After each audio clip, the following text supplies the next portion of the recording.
Avec les rumeurs qui courent sur le prochain conflit militaire mondial possible, la Troisième Guerre mondiale, vous avez probablement entendu le nom de Vladimir Poutine plusieurs fois. Mais si ce n'est pas le cas, regardez autour de vous. Vous vivez probablement dans une grotte. Mais ne vous inquiétez pas, c'est pourquoi je suis ici avec cette vidéo pour vous faire savoir qui il est et pourquoi tout le monde pense qu'il est probablement l'homme le plus riche du monde. Qui est Vladimir Poutine ? Il est l'actuel président de la Russie et l'est depuis 17 ans, ce qui fait de lui le dirigeant le plus ancien. Ses premiers et deuxièmes mandats présidentiels se sont déroulés de 2000 à 2008, et ses troisième et quatrième mandats de 2012 à aujourd'hui. En 1999, il a été Premier ministre et, avant cela, il a été officier de renseignement extérieur au sein du KGB pendant 15 ans. Oui, un véritable espion. D'espion à président, c'est assez impressionnant, n'est-ce pas ? Selon Forbes, il a été élu 4 fois l'homme le plus puissant du monde. Selon le rapport officiel annuel sur les revenus, le Kremlin affirme qu'il a un revenu annuel de 140 000 $, qu'il possède 2 berlines gaz M21 russes d'époque, un SUV Lada Niva, un appartement de 75 mètres carrés à Saint-Pétersbourg et un appartement de 150 mètres carrés à Moscou. Cela semble très modeste pour le commun des mortels, mais sa rotation de montres de luxe, de yachts, de manoirs valant des millions et des milliards de dollars raconte une toute autre histoire.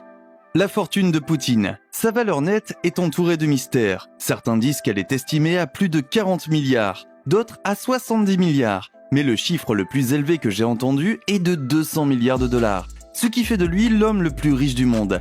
Mais personne n'en est sûr, peut-être parce que cet homme était un espion, et à en juger par le nombre d'années pendant lesquelles il a servi, il était excellent pour dissimuler les secrets des services secrets russes, et je suis sûr qu'il a appliqué la même mécanique à sa fortune. Certains disent que Poutine a amassé de vastes richesses en utilisant son influence au sein du gouvernement pour enrichir sa famille et ses amis qui, en retour, lui ont offert des cadeaux en espèces et des participations dans leurs entreprises. C'est probablement ainsi qu'il a acquis 4,5% de parts de Gazprom, une compagnie pétrolière, et 37% des parts de Solguneftegas, une compagnie de gaz naturel. Il est censé détenir 50% des parts de Gunvor, une société commerciale d'1 milliard de dollars qui exporte du pétrole russe. Cette société est détenue conjointement par Gennady Timchenko. Bien qu'il n'existe aucune trace écrite menant directement au président de la Russie, sa fortune serait stockée dans des actifs, des comptes bancaires offshore et répartis entre sa famille et ses amis. Le palais de la mer Noire. Ai-je mentionné qu'il posséderait un magnifique palais de 70 hectares sur une falaise au-dessus de la mer Noire ?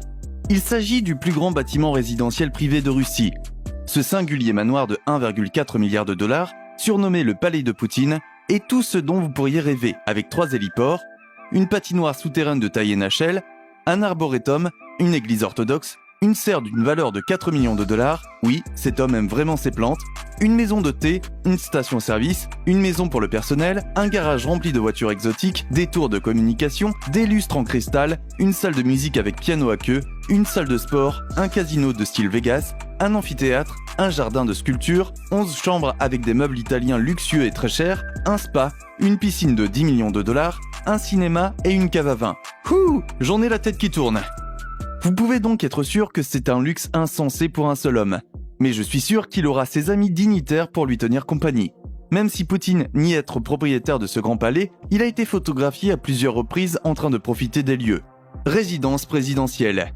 En tant que président de la Russie, il a accès à des palais, des appartements et des maisons de vacances appartenant à l'État. Prenons par exemple le lieu de travail officiel de M. Poutine, le Kremlin. Une forteresse d'1 milliard de dollars comprenant plus de 15 bâtiments historiques et 20 tours. Puis, sa résidence présidentielle officielle, une maison de banlieue appartenant à l'État, lourdement gardée, avec des chambres opulentes et des jardins royaux, appelé Novo-Ogariovo, et situé à l'extérieur de la ville dans un quartier de magnifiques demeures appelé Reblokva. Contrairement aux autres résidences présidentielles, celle-ci est fermée au public. Ces autres résidences comprenant Yantra à Kaliningrad, un appartement loué par le gouvernement dont personne ne connaît l'emplacement exact à Moscou, le palais Constantin à Saint-Pétersbourg et Botcharov-Rouché à Sotchi.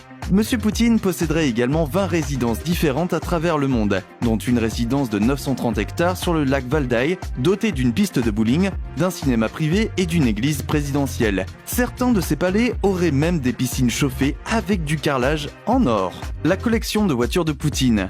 Le président russe a montré son amour pour tout ce qui est luxe, y compris les voitures, en particulier les classiques de l'ère soviétique, comme sa limousine présidentielle, la première du genre, l'Aurus Senat, une Rolls-Royce russe à l'épreuve des bombes et des balles, d'une valeur de 300 000 $, doté d'équipements spéciaux pour le modèle présidentiel, tel qu'un système de vidéosurveillance avec écran interne permettant à Poutine de voir ce qui se passe à l'extérieur, des équipements de communication avancés, une sortie de secours à l'arrière et, oh oui, la voiture est également résistante aux attaques au gaz chimique et aux tirs de sniper.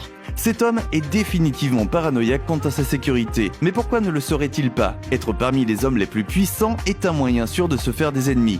Quoi qu'il en soit, d'autres classiques ont leur place dans la collection de Poutine, notamment une Zaz 968 à 10 000 $, une Gaz 21 Volga à 12 000 $, une Lada Niva 4x4 à 15 000 $, une Mercedes, une voiture de course de Formule 1 et bien d'autres encore, rangées dans les garages de ces luxueuses maisons.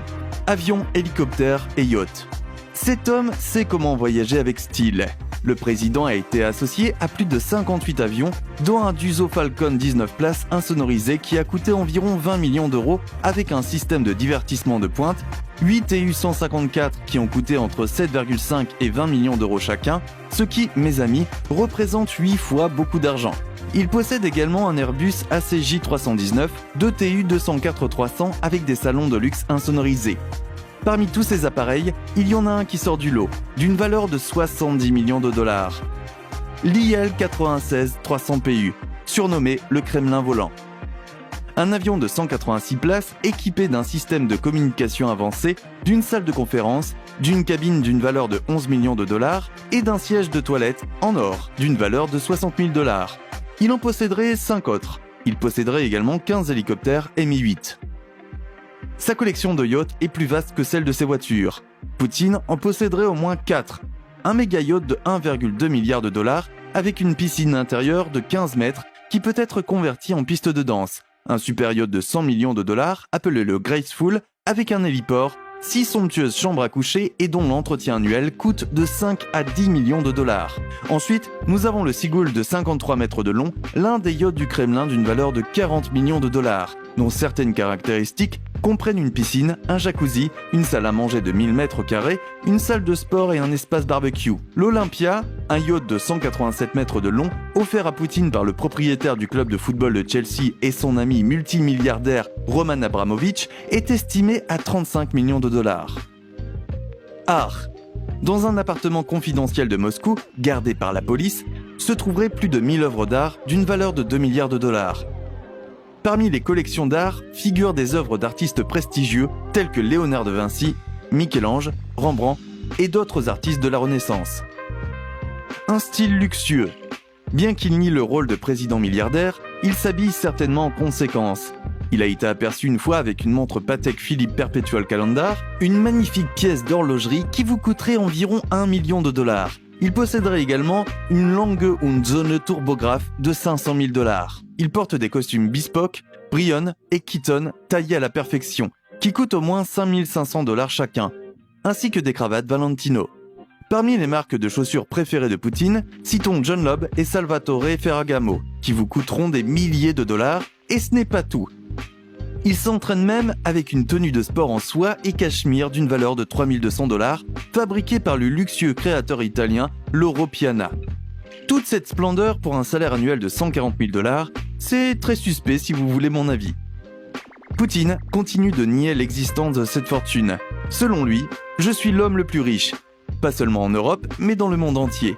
Je collectionne les émotions. Je suis riche du fait que le peuple russe m'a confié à 2 reprises la direction d'une grande nation comme la Russie. Je crois que c'est ma plus grande richesse. Cela semble très honnête, mais au vu de ce que l'on entend et de ce que l'on voit, il est difficile de croire que le président de la Russie est un bureaucrate consciencieux au style de vie simple et de classe moyenne. Il possède des vêtements de marque, des yachts de luxe, des hélicoptères, des avions, de magnifiques palais. Même ses sièges de toilette sont en or, et ce n'est que la partie émergée de cet iceberg de richesse. Poutine pourrait bien être l'homme le plus riche du monde après tout. Qu'en pensez-vous? Partagez vos réflexions dans les commentaires ci-dessous et comme d'habitude, n'oubliez pas de liker et de vous abonner si vous avez apprécié cette vidéo.